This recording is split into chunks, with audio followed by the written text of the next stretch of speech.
Olá, pessoal. Essa é a terceira aula de teste de software e a gente vai começar sobre qual seria o objetivo dos testes, né?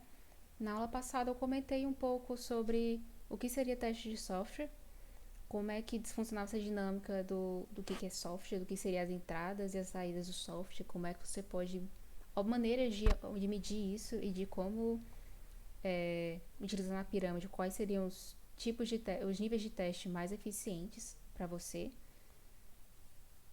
certo? E aqui, esse slide é mais para a gente ter uma conversa sobre por que você, como desenvolvedor, deveria fazer teste, ou então seria bom, pelo menos. E, sinceramente, esse slide é quase como se fosse um desabafo. Pense mais como é a maneira de você ter feedback sobre o software que você está construindo. Esse feedback a gente pode traduzir como paz de espírito. Mas o que eu quero dizer com isso? Por exemplo, você tem um software, você está desenvolvendo ele há algum tempo, você mostrou para o cliente, ele está gostando, está tudo funcionando. Mas a cada vez que você altera alguma coisa nesse software, você pode gerar side effects, que a gente chama. Pode ser que você gere alguma coisa que estava certa antes, passa a não funcionar mais, está quebrada. E se você não tiver testes já automatizados, testes unitários, por exemplo, cobrindo isso, pode ser que esse problema passe despercebido para você e isso vai ser percebido mais na frente lá pelo cliente.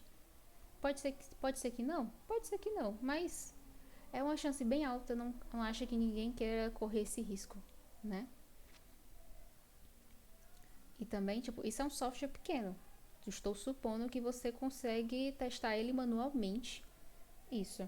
Mas imagina um sistema, sei lá, com milhares e milhares de linhas de código, onde um time trabalha, sabe assim, várias pessoas tocaram naquele código, continuam tocando todo santo dia.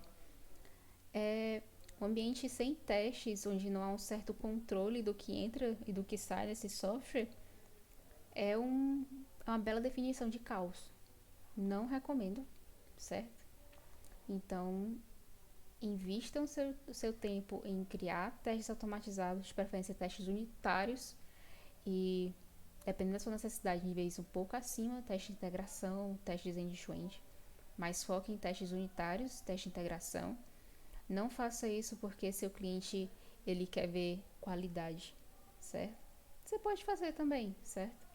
Mas se você quiser uma maneira assim, uma boa razão mais individualista para fazer isso, pense na sua própria paz de espírito, porque você vai conseguir detectar problemas antes que cheguem em outras pessoas. E se chegar em outra pessoa em algum momento inconveniente para você, não vai ser algo divertido. Ok, nessa a gente falou começou a falar sobre teste de software, agora eu comecei sobre objetivo, mais voltado para feedback. Muita gente, quando eu converso sobre teste, muita gente que atua como desenvolvedor, menciona uma técnica chamada TDD. TDD é uma técnica para criação de código. TDD significa Test Driven Development, que é você desenha, assim, seguindo o ciclozinho aí da imagem, né?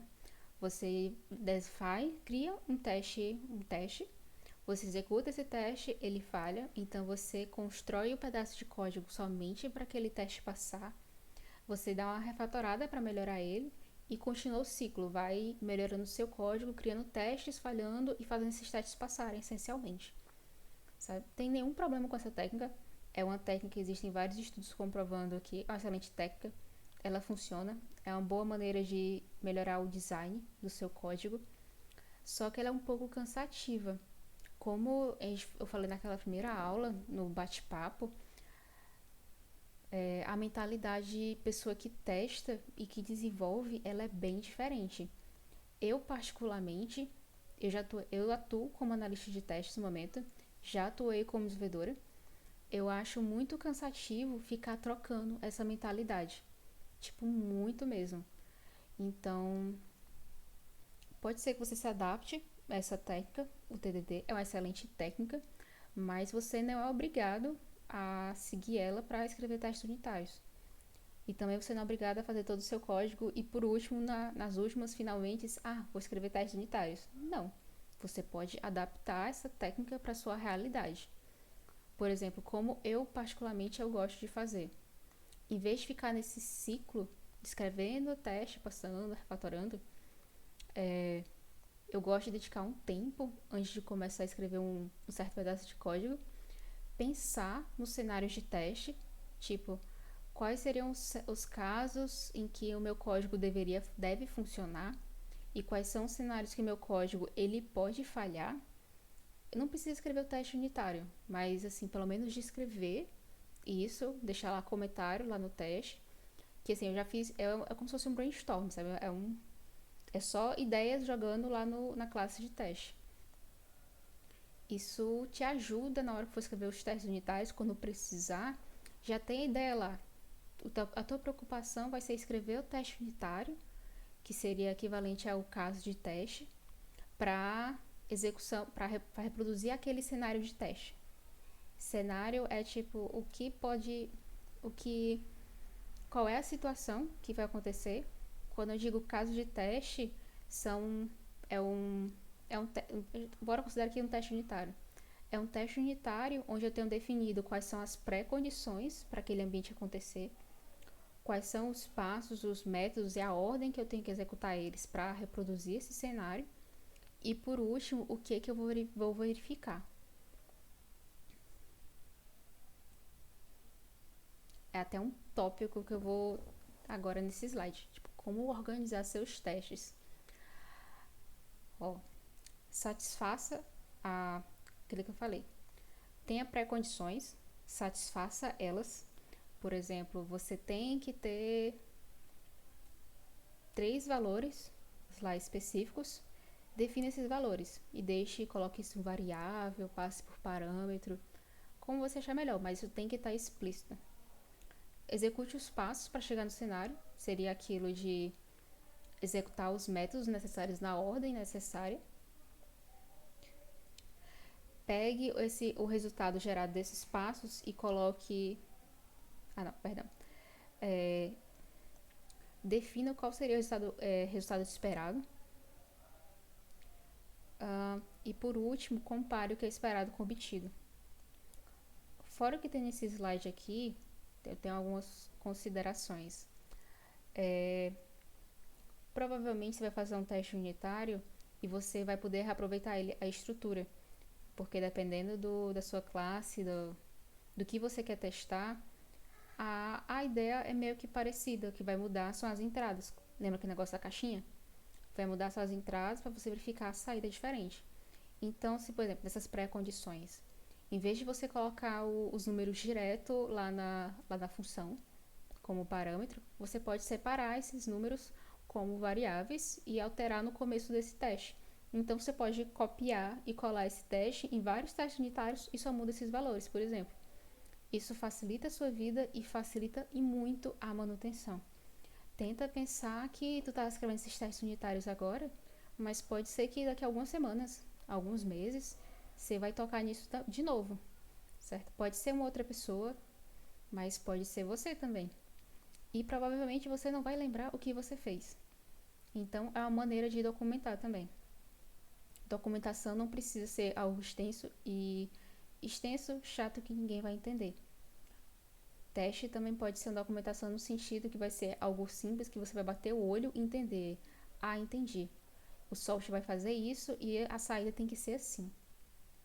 A mesma recomendação eu daria para o resultado esperado, certo? Colocar numa variável com um nome assim bem explícito, como, sei lá, esperado, por exemplo, e comparar o que é esperado com o obtido. Aí, para encerrar essa primeira parte, onde a gente conversou sobre coisas mais conceituais, o que seria software, teste de software, os tipos, o que é útil para você como desenvolvedor, como estudante, eu trouxe algumas recomendações de leituras aqui. Tipo, não é obrigatório, eu não vou usar nesse mini curso, mas são livros que eu li durante a minha jornada eu gostei bastante. Todos me acrescentaram alguma coisa, certo? Esse primeiro, o TMK Method, ele fala sobre como utilizar testes para refatorar sistemas, certo? É um livro pequenininho, você não dá nada, mas é excelente nesse aspecto. O segundo é mais voltado para trabalhar com código legado, principalmente, sei lá, se você for estagiar ou então trabalhar numa empresa que já tem alguns anos, é muito provável que já tenha um sistema lá existente há algum tempo atrás e que se fosse lá, não precisa nem ser muito, sabe? Foi feito alguns anos atrás, provavelmente eles criaram um sistema como somente uma grande aplicação que faz tudo e provavelmente não vai ter testes. Boa parte das técnicas de como refatorar, de como lidar com esse código legado que ele dá nesse livro, envolvem testes. Foi algo que, assim, me ajudou a adquirir muita segurança em mexer com esse tipo de software. Mas só dando outro spoiler, assim, uma das grandes técnicas que ele fala é crie testes unitários para a parte que você quer alterar, faça todos eles funcionarem, você tem como é o resultado esperado, você meio que documenta o que você já tem, aí depois você refatora e vê se os testes continuam passando. Assim você garante que as suas mudanças não quebrou no que você estava mexendo. E esse terceiro, simplificando coisas que parecem complicadas, ele é mais voltado para testes de usabilidade.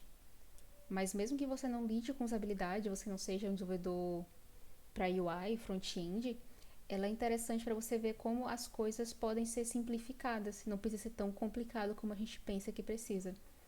Esse Steve Krug ele é mais conhecido por um outro livro chamado Não Me Faça Pensar. Eu não coloquei aqui, apesar de falarem muito bem, porque eu não li ele ainda, tá na minha lista. Mas esse aqui eu li, eu gostei bastante. Então, essas são recomendações de leitura.